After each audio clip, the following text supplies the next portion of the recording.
এখন যদি আপনি এই কোলাবোরেটর হিসাবে সবাইকে ব্যান করতে চান, তাহলে ইতিহাসের পাতায় প্রথম জামাতকে নিয়ে আসতে হবে ৭১-এর কোলাবোরেটর হিসাবে, তার সাজাতে নিয়ে যান।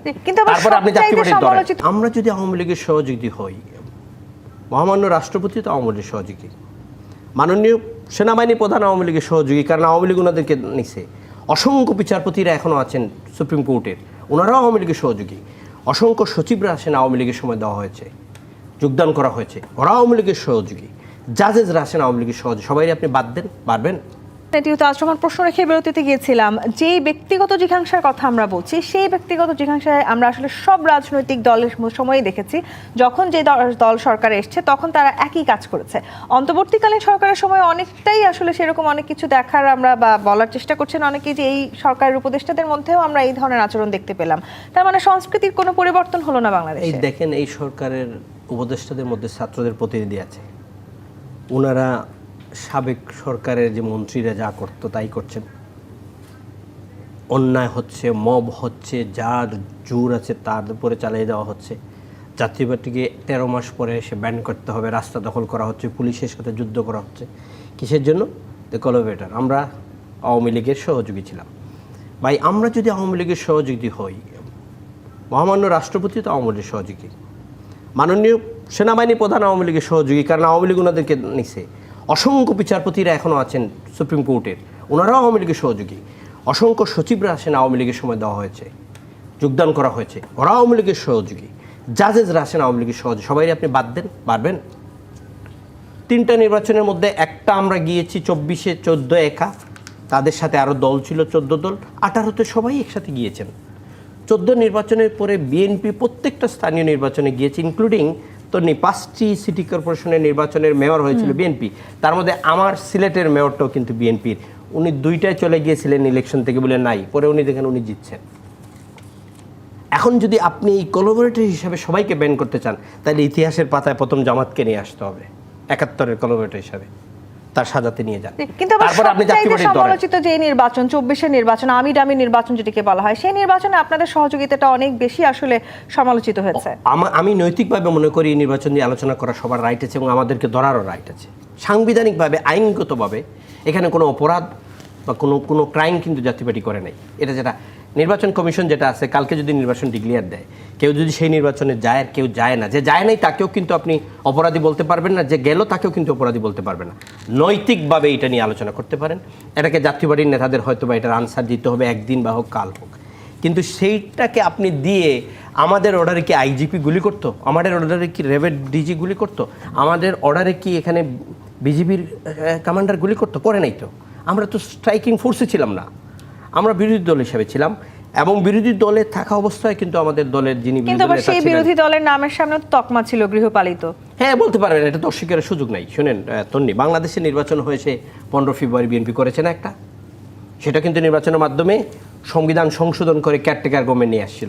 আমার অগ্রজ যেখানে বসে আছেন, আমরাও নির্বাচন করেছি। আমাদের নির্বাচনগুলো 100% সেই হিসাবে যায় না। 86-তে আওয়ামী লীগ ছিল, যে জামাত আজকে বলতেছে জাতীয় পার্টিকে ব্যান করবে, সেই 86 নির্বাচনে জামাত ছিল, সংশোধন করে সংসদে গিয়েছে। আজকে সেই জামাত বলতেছে জাতীয় পার্টি ব্যান করার জন্য। তাহলে তাদের ইতিহাসটা আগে হিসাব করে দেখেন। কোনো না কোনোভাবে সবকিছু আসলে নির্বাচনী সমীকরণকে ঘিরে। নির্বাচনের সমীকরণে এদেশের রাজনীতিতে প্রত্যেকটা রাজনৈতিক বড় দলগুলার নির্বাচনের আপনি সবগুলোতে একবার 100% ফেরেস্তার মতো বলার সুযোগ নাই।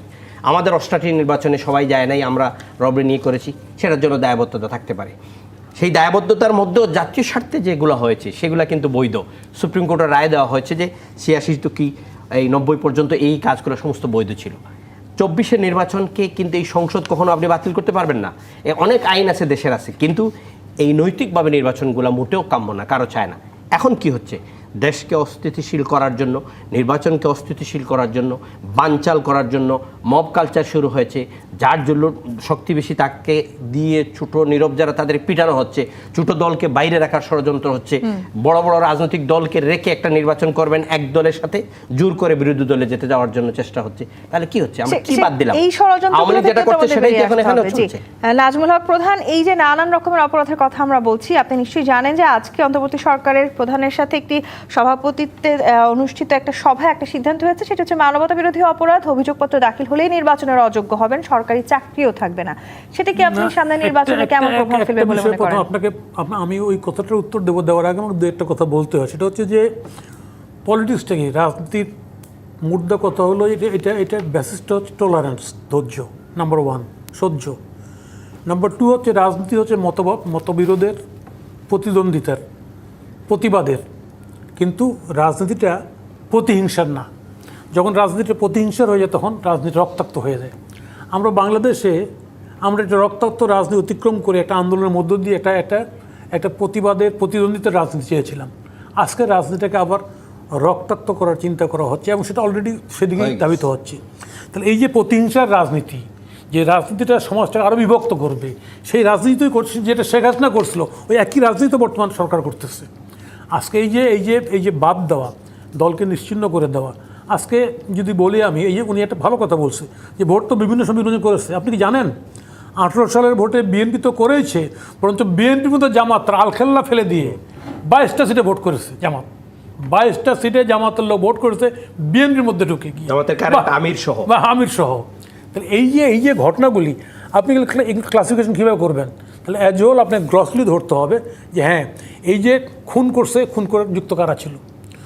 খুন করে ছেলে খুন করলে এই জন্য বাপ দায়ী হয় না, বাপ খুন করলে এই জন্য ছেলে দায়ী হয় না, বাপ অপরাধ করলে কেন সন্তান দায়ী হয় না। এটা আমাদের ধর্মেরও রেওয়াজ, যে অপরাধ করে সেই দায়ী হয়। তাহলে আজকের প্রেক্ষাপটে অপরাধীদেরকে শনাক্ত করার জন্য গভর্নমেন্ট যথাযথ পদক্ষেপ নিচ্ছে না বা নিতে পারছে না দেখে জেনারেলি গভর্নমেন্ট এরকম নিচ্ছে। হ্যাঁ, যেই লোকটা কি সরকারি কর্মচারী হোক, আমলাই হোক, অথবা রাজনৈতিক দলের নেতাই হোক, যদি ক্রাইমের সঙ্গে যুক্ত থাকে, যেগুলো ক্রাইম ক্লাসিফাই করা হয়েছে, তাই না, সেটা তার সাজা হয়ে যাবে। অভিযোগপত্র দাখিল হলে এই যে নির্বাচনের অযোগ্য হবে, সেটি নির্বাচনে কেমন প্রভাব ফেলবে বলে মনে করেন? নির্বাচন অভিযোগ তো আগে করুক না, 1 বছর 13 বছর পার হয়ে গেল, তখন এখন আবার কার অভিযোগ? আপনি আরো অভিযোগ তৈরি করে ফেলেন এখন থেকে। আপনি সে 1000 লোককে তৈরি করে ফেলেন, হ্যাঁ এই 1000 লোক এরকম ঘটনার সঙ্গে যুক্ত। আপনি এমপি দাঁড়াবে, তারপরে গিয়ে আপনি করবেন যে না ও অনুপযুক্ত, হইতে পারে না। তো এটা তো আপনি এই সময়টা কী করছেন, কি খেলাধুলা করছেন, সময়টার মধ্যে কী কাজটা করছেন আপনি এর মধ্যে তালিকা করুন। আপনি এই সব তো ব্যানের জায়গা না, আমি ব্যানের জায়গা কেন যেতে বলছি না, শুনেন, মানে সময় একদম শেষ, একটু বলে নিই। আমরা দেশ স্বাধীনের পর থেকে আমরা একটা মারাত্মক সন্ত্রাসবাদের রাজনীতি কবলে ছিলাম, আন্ডারগ্রাউন্ড রাজনীতি। আমাদের পার্টিও ব্যান্ড ছিল। আন্ডারগ্রাউন্ড রাজনীতি কী হয় সেটা আমরা জানি। এইভাবে আসলে কোনো রাজনৈতিক দলকে দমিয়ে রাখা যায় না। নাজমুল হক প্রধান, এটি হতে আজম খান, অসংখ্য ধন্যবাদ আজকে আমাদেরকে সময় দেওয়ার জন্য। দর্শক, আজকের মতো বিদায় নিচ্ছি জি25 প্রতিনিধিত্ব রাজকাহন থেকে। ফিরবো আগামী রবিবার রাত 10টায় নতুন রাজকাহন নিয়ে। টিভিসির সঙ্গেই থাকুন।